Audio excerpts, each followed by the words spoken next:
Hey, Tooth Engineers fam. This is Dr. Rob. Your boy Dave. And Bioman.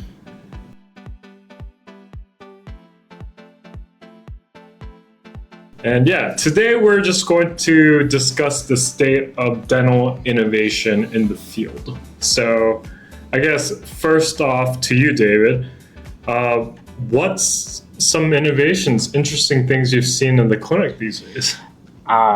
Most importantly, it's just like 3D scanning, 3D printing is what's going on basically today. Cutting down like working time and everything, getting patients in the office and out of the office faster. So mainly that's what I've noticed. 3D printing and 3D scanning for sure. So basically, the digital workflow, improvements on the digital workflow instead of traditional goopy impression materials. We have intraoral scanners to really speed up that process. But primarily everything that we're seeing in the clinic is just to improve existing processes. Now, I guess from the regenerative side of things, most of the things we see that are interesting are in the surgery space, where we have some interesting bone implants,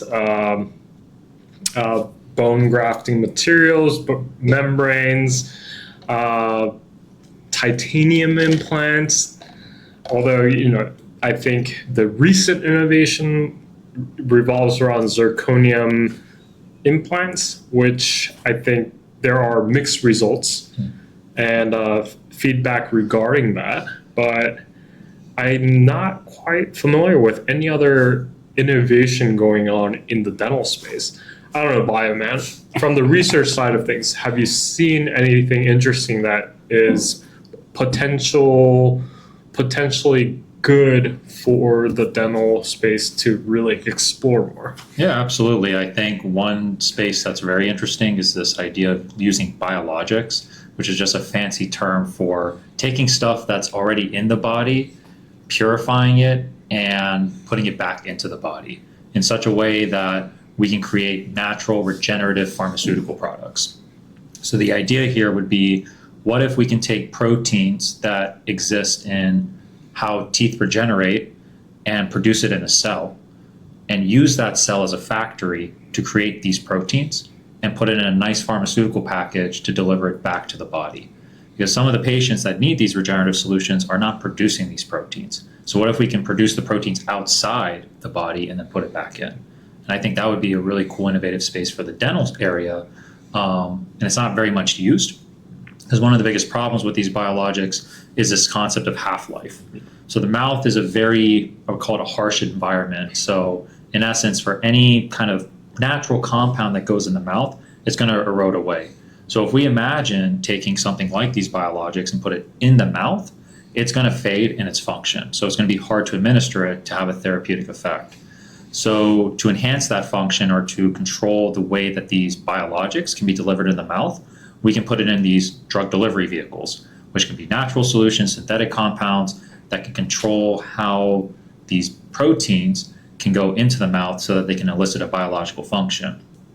I had an old video with the Japanese scientists delivering siRNA, or small interfering RNA, to the mouth, and it basically uses that same concept. And we saw in that paper that about 50% of the rats that were administered that treatment had some form of tooth restoration, which was in the form of new cell function.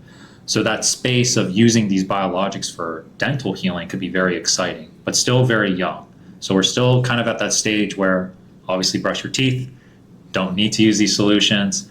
And if you really do need these procedures, go to your dentist to get fillings and crowns. But once, about 10, 15 years from now, we kind of hopefully find that holy grail for regenerating a tooth, yeah, I think these biologics will play key in that.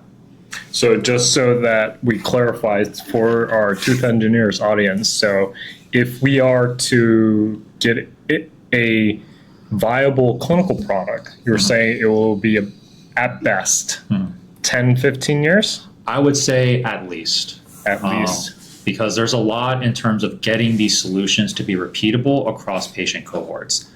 One of the challenges with biologics is, while they have an ability to target multiple areas that are necessary for tooth regeneration, the ways we produce them by standard manufacturing practices don't allow them to be as consistent as standard of care small molecules. So a small molecule would just be some chemical compound. It's not a live substance or a compound that is derived from a live substance. When we're dealing with live substances, the problem is batch to batch inconsistencies. So its performance across already a variable patient set, so like multiple age patients, different demographic patients, all have variable effects for the clinic. And so as we're maturing our understanding for how our biology works, how the biology works for different patients, I think there will start being more clinical acceptance for using these biologics that can then be adopted to the clinic. And then we can start answering these questions of how are we going to get fully restored teeth as opposed to relying on a filling to, say, substitute that tooth function. Right. No. So like David, in your experiences, like being in the surgery suite for all these all-on-4 procedures, you've seen BMPs put in, and then the PRP, right? That platelet-rich plasma, they centrifuge it, put it back with the bone graft into those bone defect sites. Normally because the body reacts different, like when it has something from the body to help heal over it. So normally when we place an implant, put a bone graft, we'll use we'll get the serum, get that little plunge, I call it a plunge, flatten it out and put that around. And the body notice that it's something of their own, it makes it heal better if you have something from the body over top of it. Right. So that's why we put it there. Right. Yeah. But like, I think the concept that our tooth engineers fan base needs to understand is that, biologics takes that one step further in that, the concept we're talking about revolving around the PRP, we're extracting it from your own body. Mm-hmm. But now biologics, we are trying to source that from outside the human body. Correct. And then use that and put it back into the patient. So completely different concept that involves a lot of regulatory processes, right, innovation, research.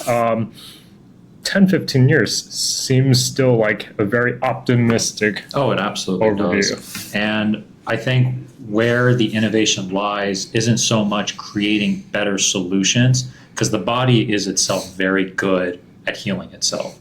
It's learning how we can take these solutions and put them to a practice where we can scale them and make it work across the patient board. So have these solutions cater to everyone, or have them cater to people that we know it's going to work towards. I think that's really where the next short-term questions sort of need to be addressed, as opposed to how can we make these biologics better than they already perform. So David, to reach, I guess, the dental community, like I think adoption of technology in the dental space is very slow. At least from my experiences as a clinician, like it's just the diffusion of new information, new technologies after people leave their training, their residency training, dental school. They just get super comfortable with what they like to do, or and they don't really try to explore further unless they do CE courses and all that. Is that the same experience you have when it comes to new technologies in the clinic? Yeah, most dentists are just stuck in their ways once they get in the field. Just like you get told what to do and you learn what to do and you just do that instead of being innovative and trying to build on to the next one, how to make this better. You just try to make it through the day doing what you do. I think it's always room for growth. 15 years, I think we'll be in a different place and doing different things, but you have to invest time and invest money and invest people like Bioman here so we can get the stuff that we need out to the patients. So yeah, I mean, to be fair for the dentists out there, I mean, running a clinical practice, there's a lot of capital expenditure that is involved in running a efficient and, net positive clinic, right? Like, when it comes to cash flow, and especially with insurance reimbursements, just being so low these days and getting lower each year, it's just making ends meet as a dentist is harder. But, I think the hope for us in the and our channel, the Tooth Engineers, we're trying to introduce new and upcoming dental innovations to everyone. And, maybe with that type of initiative insight, we can help spur the technologies coming in, help you guys weed it out, and really hone in on the right ones. So, more to come with our channel. But, if you have anything you want to run by us, just leave it in the comments below. Because, there's so much to talk about. We have to start talking about it more because I think innovation in this space is very slow. Very slow. Just, more room, more innovation has to be done in our space to keep us moving forward. But, I think we all three of us here would like to help contribute to that. So, we will continue sharing our journey throughout this entire process. But yeah, until next time, guys, it's been Dr. Rob. Good man, Dave. Bioman.